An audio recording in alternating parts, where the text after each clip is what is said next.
Peter King releases his early power rankings and has the Buccaneers a little lower than you would expect. And we discuss the Bucs' secret weapons on offense and defense. And we're going to take your questions in the YouTube live chat. Let's go.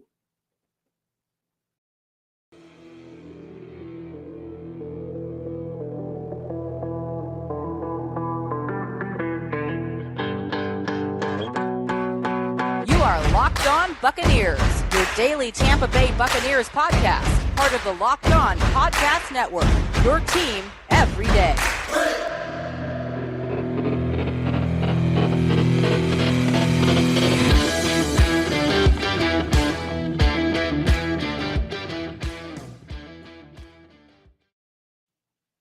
What's up, and welcome to the Locked On Bucs podcast, part of the Locked On Podcast Network, your team every day. We are your daily podcast covering the Tampa Bay Buccaneers, free and available on all platforms, including YouTube. And we thank you for making us your first listen or view of the day.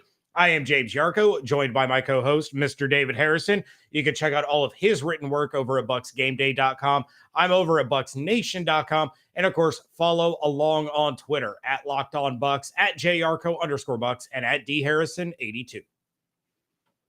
Yeah, thanks again, Bucs Nation, for making us your first listen or your first view every single day. I'm going to go ahead and quickly apologize right now because, James, something has gone wrong with our live settings. I will fix those for the future, but those of you listening or watching live, you're here with us right now, so that'll be okay. We'll fix that for future audiences. Right now, James, Peter King released his power rankings as he does every offseason for Football Morning in America in his column, and the Buccaneers came in lower than I know you and I expected, and I'm pretty confident in predicting that Bucs fans are also going to be surprised where the Buccaneers came in on these rankings. Yeah, in his rankings, Peter King named Buffalo number 1, followed by the Los Angeles Chargers at number 2, then the Kansas City Chiefs, the Los Angeles Rams, the Green Bay Packers, and the Buccaneers at number 6. The top 10 was rounded out by the Bengals, the Ravens, the Eagles, and the 49ers. About the Bucs, Peter King said, quote, "I could have put the Bucs ahead of Green Bay. Maybe I should have. I just don't take for granted that 45-year-old Brady will just pick up where he left off. Even with bottom feeders Carolina and Atlanta to get fat off of, I'm assuming he meant, the Bucs will be seriously challenged by the Saints, 4-0 versus Brady and Tampa in the regular season in the last 2 years, for division supremacy, even post Peyton. Have you noticed a trend in the NFC? Every top contender is somehow diminished. The Rams without Von Miller and maybe Beckham, the Packers without Devontae Adams, Dallas without Amari Cooper and Randy Gregory, the Saints without longtime coach Sean Payton, Arizona without Chandler Jones, Christian Kirk, and a 6-game suspension for DeAndre Hopkins. The Bucs are part of that trend. They've got 2 new guards protecting Brady. Rob Gronkowski's future is uncertain, and they might be without Chris Godwin, recovering from a January 3rd ACL surgery at the start of the season, end quote. He had plenty more to say, but that's just the snippet that we're giving you here on this show. Right. I mean, far be it from me to say that Peter King doesn't know what he's talking about, because Peter King obviously knows what he's talking about. He's been doing this longer than I will have done it by the time I stop doing it. He's already been doing it longer. And to Peter's own admission and to his own credit, James, I actually mentioned this to you before we went live. He actually wrote in his column, just kind of a warning, I'm not very good at this. Like he kind of gave a history going back to last season of how many teams. I mean, the Bengals, I think he said he had 26th or 27th in this power rankings. But that also shows you, like, Peter King is not just ranking the offseason, right? Like, we always have the offseason champion, and the Buccaneers for years and years were the offseason champions. He is talking about these are the teams as he ranks them entering the season, right? Like this is who he expects to be kind of the top teams. Now, he did have, he said, I think eight of the teams in the top 10, I think, ended up in the playoffs. So he was pretty good there. Buffalo, I mean, I think Buffalo is kind of like the darling of everybody this offseason for some reason. I know I picked them last year to be the AFC representative for the Super Bowl. So I kind of feel like everybody's just kind of catching up to the hype that I already had, and they've gotten a little bit better. So I kind of see that. Honestly, James, the two that really surprised me in the top 5 ahead of Tampa Bay, not even getting to the top 10, hello Eagles, are the Los Angeles Chargers and the Green Bay Packers. Because the Los Angeles Chargers, like, I like Justin Herbert. I like what they've got going on there. You know, I think they've got a very good defense when healthy, obviously, but it seems like every year that defense, almost every single season anyway, they suffer a catastrophic injury to a very key playmaker. And granted, they got Khalil Mack now, Bosa, and all those guys, Derwin James. Sorry, Seminole fans or Buccaneers fans, but he's there. But it kind of seems like every year they get snake bitten by one of these injuries, and I just kind of anticipate it's probably going to happen again. Plus, until the Chargers really kind of prove that they're one of those teams, it's kind of hard for me to buy that they are one of those teams. I see the potential, but they're also going up against the Chiefs. They're going up against the Raiders that now have Devontae Adams. They're going up against the Broncos that have Russell Wilson. So I kind of question the Chargers being up there. And then the Green Bay Packers. I mean, the Bucs have done nothing but handle the Green Bay Packers in the Tom Brady era. In quotations for those listening on our audio format. But, again, just those two teams specifically. The rest of them, I mean, the Bucs have handled the Chiefs too, so you can go there. But I get the admiration and the affection for Patrick Mahomes, so I kind of understand where an outsider would come with that. But even for an outsider, putting the Packers and Chargers ahead of the Bucs just seems a little suspect to me. Yeah, I mean, we know that the power of the NFL is full blown shifted to the AFC, right? Especially the AFC West. You have the Bengals and the Ravens in the AFC North. The AFC East, you have the Bills and you have the Patriots. There's no question the AFC is more talented than the NFC when you take it team by team. However, I am not ready to put the Los Angeles Chargers ahead of the defending Super Bowl champion Los Angeles Rams, let alone being ahead of Kansas City, being ahead of Green Bay, being ahead of Tampa Bay, being ahead of Cincinnati. They're not even the best team in their own city. Right. And Peter King has them sitting at number 2. So, look, I get it. But would I put the Buccaneers much higher right now? No, probably not. I would probably move them up to number 5 because I'm taking the Chargers and I'm dropping them down to 9 where the Eagles are. The Eagles can go hang out at 19. There's no reason for them to be in the top 10 or the top 15. That's an abomination. Yeah. But yeah, I'm not ready to crown the Chargers yet. I think they have potential. I think they're an exciting football team, and I'm really looking forward to seeing what they do this season. I think Justin Herbert is a future star in the NFL, and the dude can absolutely sling it, but they're not the second best team pre-season, pre-training camp in the National Football League. Yeah, absolutely. That's where, I mean, look, next year when Peter writes the same column, that's where he's going to have to admit that he messed it up. And again, he says he's not very good at this. But look, at the same time, look, if the Chargers run away with the AFC West and make a run deep in the playoffs, maybe he's going to be coming back and saying, look, guys, there's a reason that I'm the king. And the reason that Rock Auto is the king, James, because they bring a service to our listeners and to us specifically that nobody else can bring, because with the ever-increasing numbers of makes and models of vehicles, it's literally impossible for your auto parts store or your dealership to have every part you're ever going to want or every part under the specifications and the brands that you're going to want for your vehicle. So why go there? Why deal with the guy behind the computer who says, I can give you this, I recommend this, when in reality, they just recommend to you what they already have in their warehouse because they've already spent money on it. They need you to give them that money back. Why would you spend 30, 50, even 100% more for the same parts at a chain store auto parts dealer than what you can get it for at Rock Auto, a family business serving do-it-yourselfers for over 20 years. Rock Auto prices are reliably low for every customer, whether you're a full-time mechanic, do-it-yourselfer, or a combination of both. Maybe you're somebody who runs a garage out of your home, and they have everything you could ever need: brake parts, tail lamps, motor oil, and even new carpet. So head to rockauto.com right now, see all the parts available for your car or truck. Right, Locked On in their How Did You Hear About Us box, so you know that we sent you. Amazing selection, reliably low prices, all the parts your car will ever need at rockauto.com.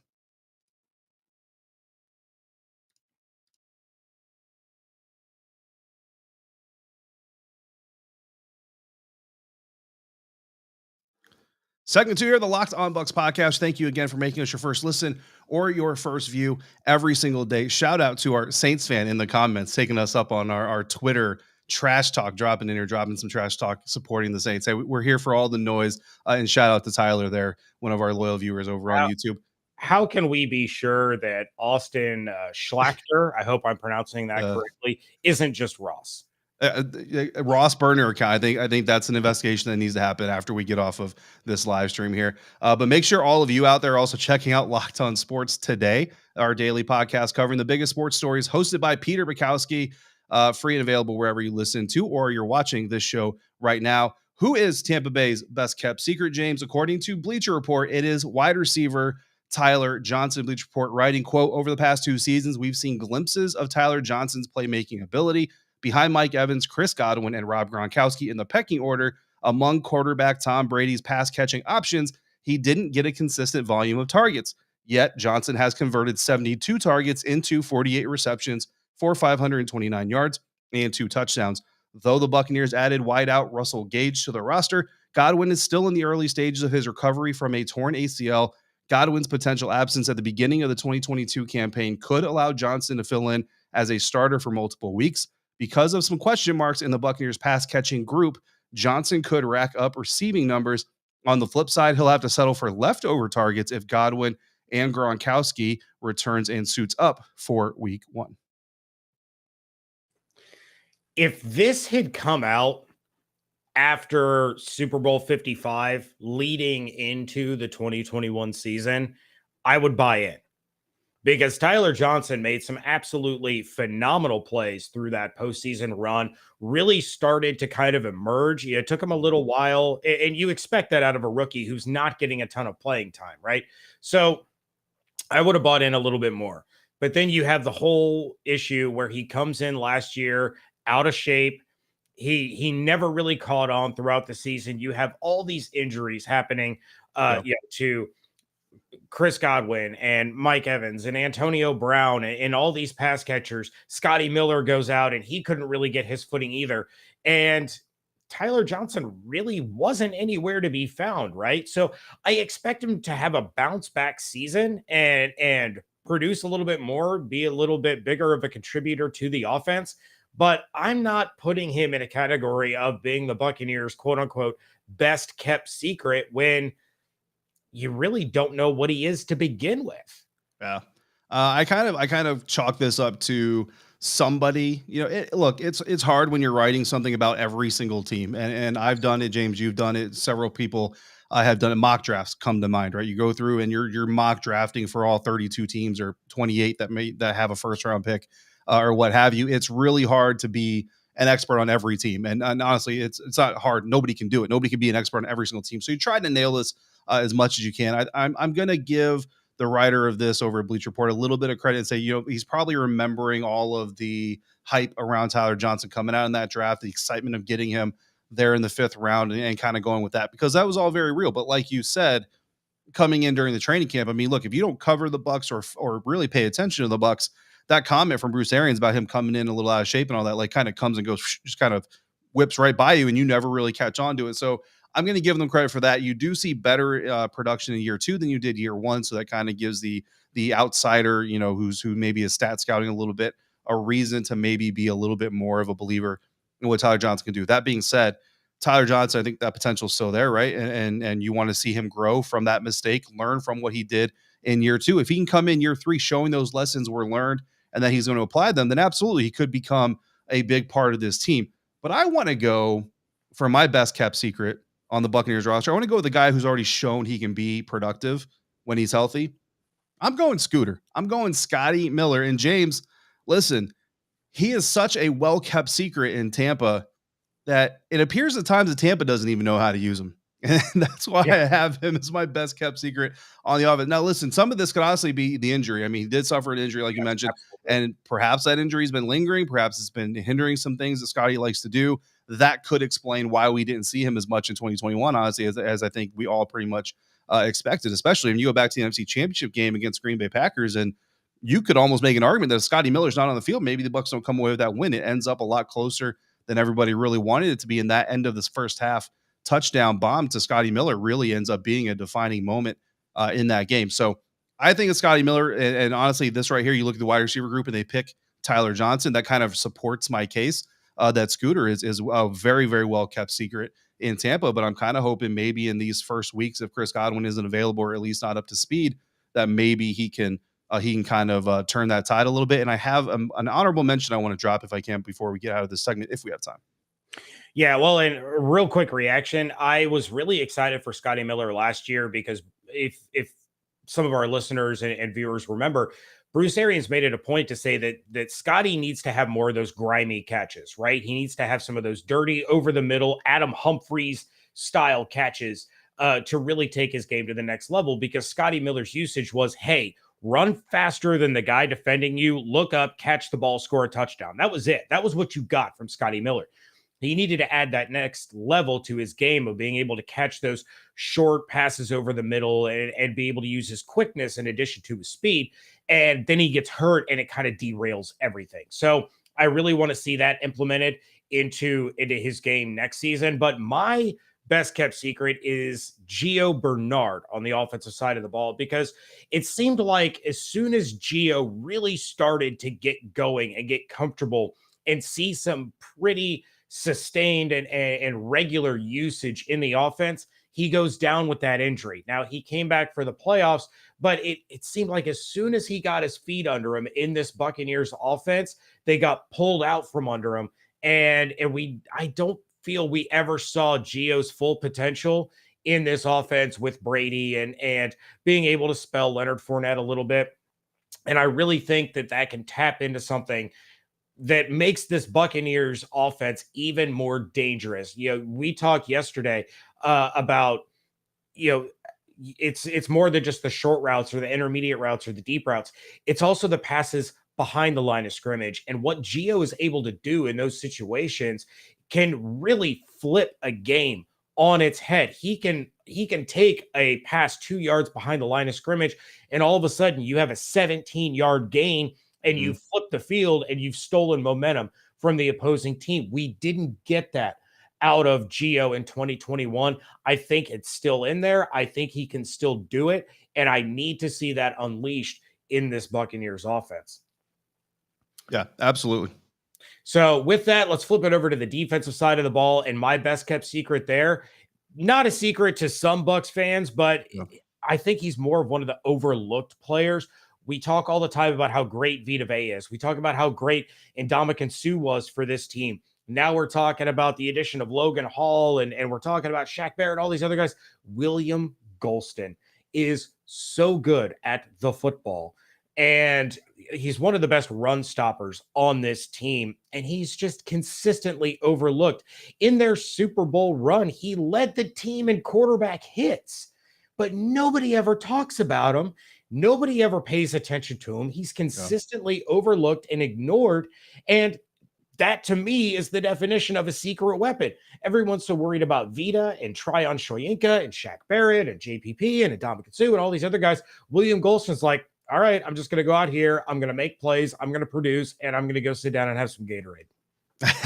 Absolutely. Listen, but you know what? There's a little bit less pressure on him as well, right? But yeah, one of the harder working guys on the roster. Super happy to see him coming back for the 2022 NFL season. My secret weapon on the my best kept secret on the defense is going to be KJ Britt. And listen, this is a guy that coming into the NFL draft last year. We talked about the Senior Bowl. He stood out in the Senior Bowl for me. Auburn linebacker. He really was surprised that the Buccaneers took him. Not a lot of conversations with the Tampa Bay Buccaneers leading up to draft weekend, which kind of shows how much confidence the Buccaneers had in making him a draft pick and a new member of this team.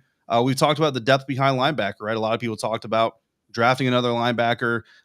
Devin Lloyd, I think, was a name that was brought up. There were some others, Chad Muma, during the mock draft season before the NFL draft.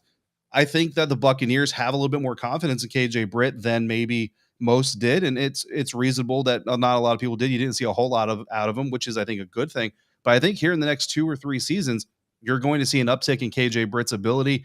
We talk about Kyle Trask and developing behind the learning of Tom Brady and the coaching staff and all that stuff. Well, listen, KJ Britt's learning behind Levante David, one of the smartest and most present linebackers in the game today and during his entire career, and Devin White, one of the fastest, one of the most electric, one of the most energetic linebackers in the game. You have a great combination there of resource for KJ Britt to learn from. So if we're going to give Kyle Trask some benefit of the doubt from learning behind Brady and Blaine Gabbert, I think KJ Britt needs some of that benefit of the doubt as well. So I make him my best kept secret on the defense. Yeah, I love it. And I think that we got the answers 100% correct. Real quick, who is your honorable mention? Oh, my honorable mention was Brashad Perryman, wide receiver. I mean, look, Brashad, he showed up once before for the Buccaneers when they needed him the most. Chris Godwin, if he can't go early, if he can't go at all for a little, I mean, there's been some who projected December, right? If Chris Godwin's out for a little bit, look, I think Brashad Perryman maybe comes in and saves the day again. Yep, I do love that pick too. So, as a collective, David, we were right as usual. And our reward should simply be brownies, but not just regular brownies. Brownie batter built puffs. That's right.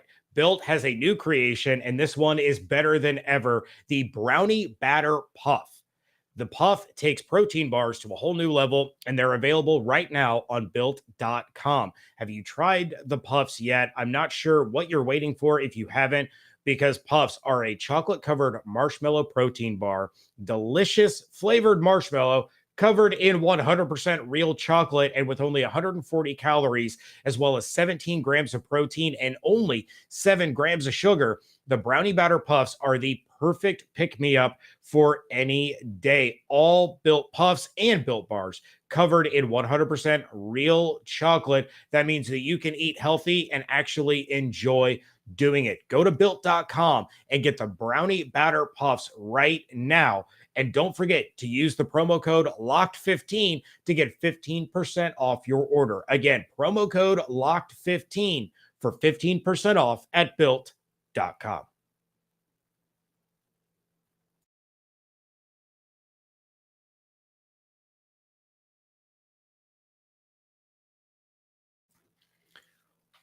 Wrapping things up here on a Monday night live / Tuesday edition of the Locked On Bucs podcast ahead of the Tampa Bay Lightning potentially sweeping the Florida Kitty Cats. Yes, it is a glorious day for Tampa Bay fans.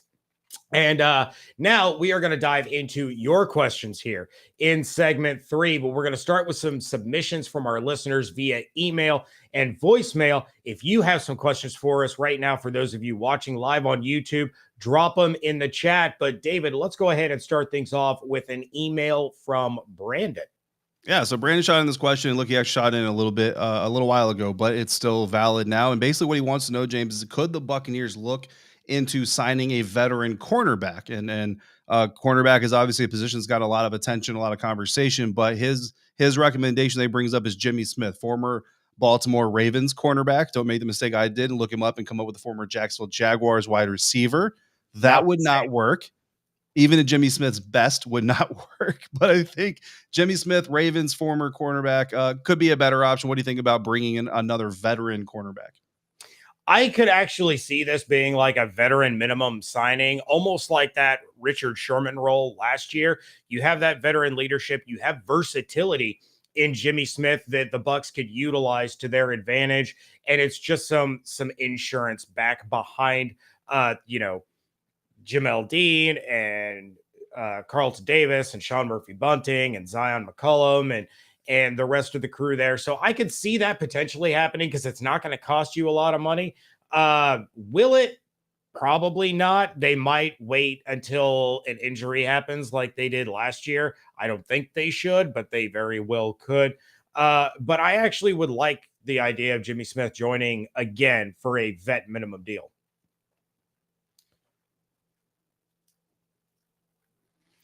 All right, David, let's go ahead and kick it over to the voicemail line and hear from our buddy Kevin in Orlando.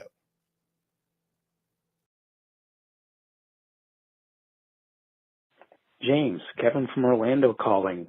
I'm calling because you had a question at the end of your latest episode about who we might think should be roasting Tom Brady in his upcoming Netflix series. And honestly, when I first heard about this series, it got my attention. And the first thing I thought of is, I think the most obvious choice would be the common football fans.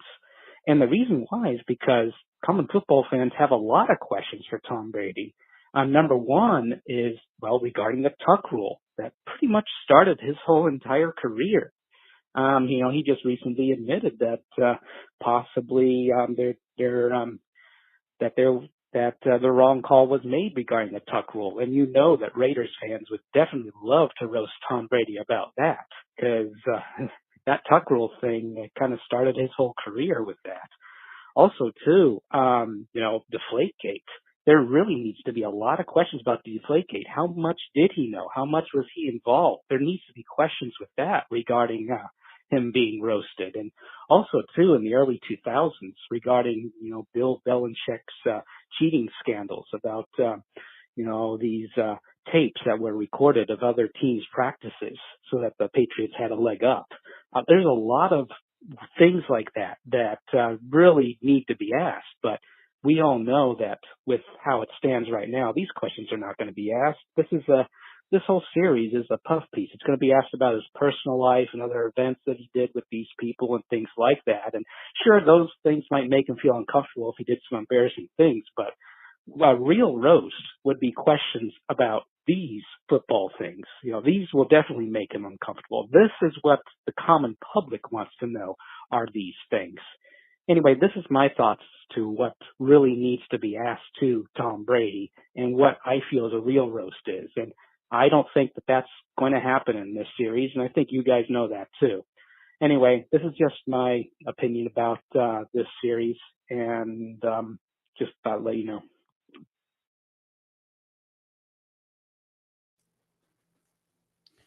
All right, Kevin, thank you very much for the voicemail. David, your thoughts on Kevin's roast reaction, I guess.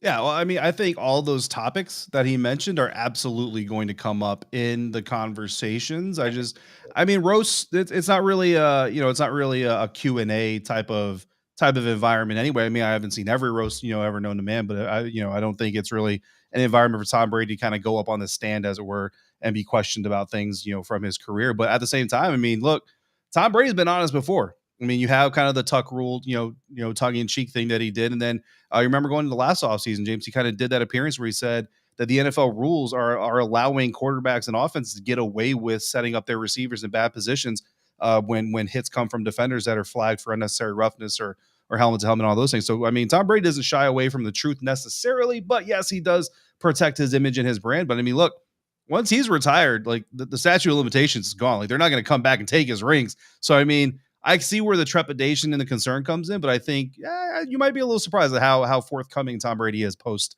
playing days.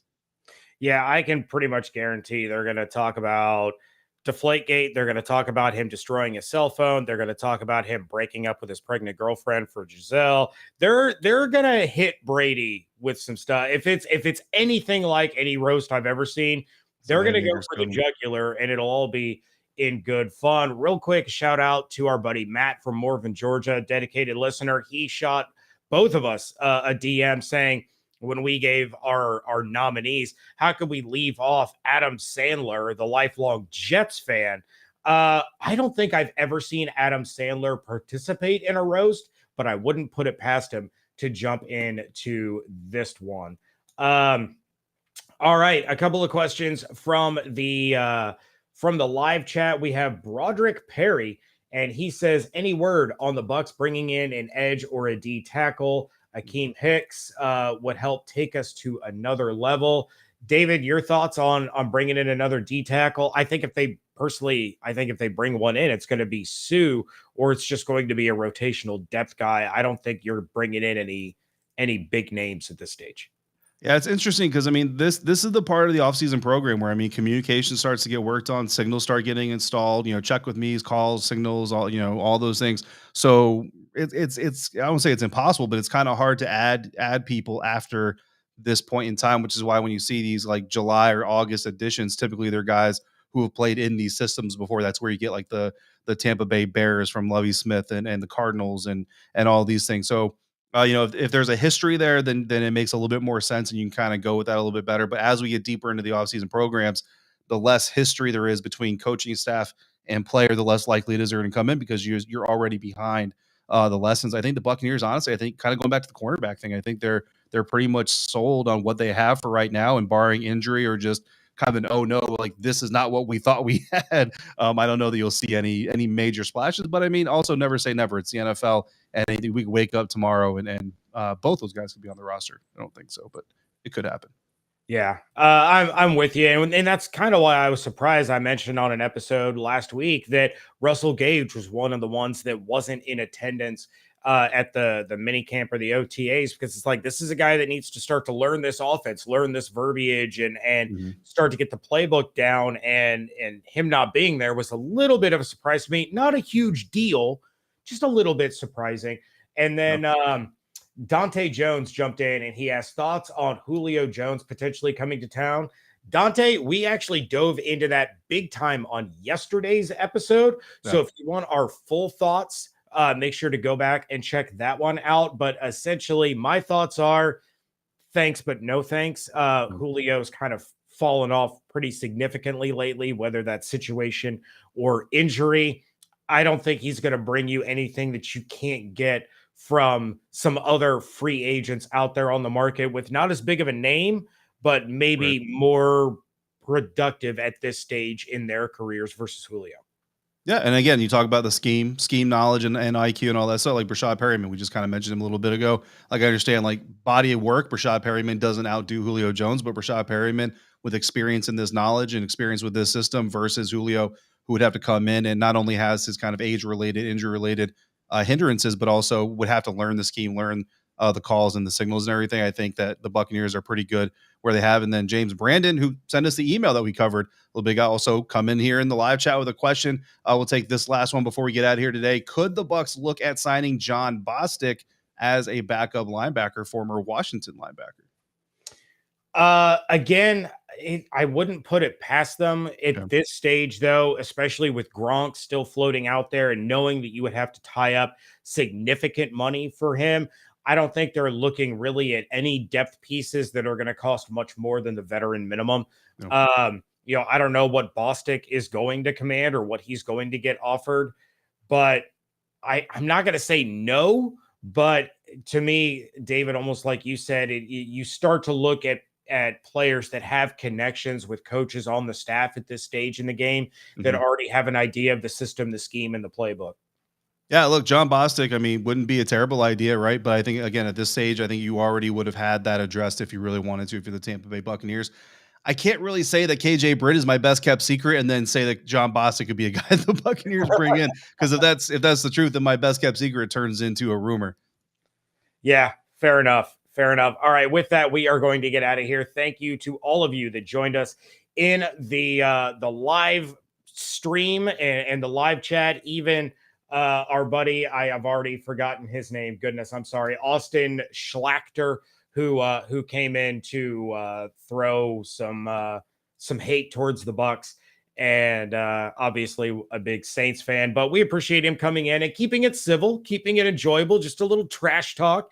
You love to see it. So we thank you for making the Locked On Bucs podcast your first listen or view of the day. Now make Locked On NFL your second listen or view. The schedule may be dark, but the NFL never stops, and neither does Locked On NFL. Get insights and opinions from hosts including Ross Jackson, Chris Carter, and Tony Wiggins, plus local Locked On NFL hosts repping all 32 squads. There's no offseason for the real fans, so make sure you're subscribed to Locked On NFL on YouTube and wherever you get your podcast. I will be back tomorrow. Might have Evan Klosky, might not. Not sure yet. I need to talk to him about it. Hopefully I do, because the Lightning, whether they win or lose in about 10 minutes, they don't play tomorrow. So hopefully Evan is available. If not, I'll be flying solo, which means I'm going to need your help yet again. Send your questions, your topics, your thoughts to our email at lockedonbuckspodcast@gmail.com, or give us a call at 813-444-5841. Check out all of David's written work over at bucksgameday.com. My stuff is over at bucksnation.com. And of course, follow along on Twitter at LockedOnBucs, at JYarcho_Bucks, and at DHarrison82. Hope you all have an absolutely outstanding day. Stay safe, stay healthy, wash your hands, be good to one another, fire the cannons, go Bolts. We thank you so much for joining us right here at Locked On Bucs.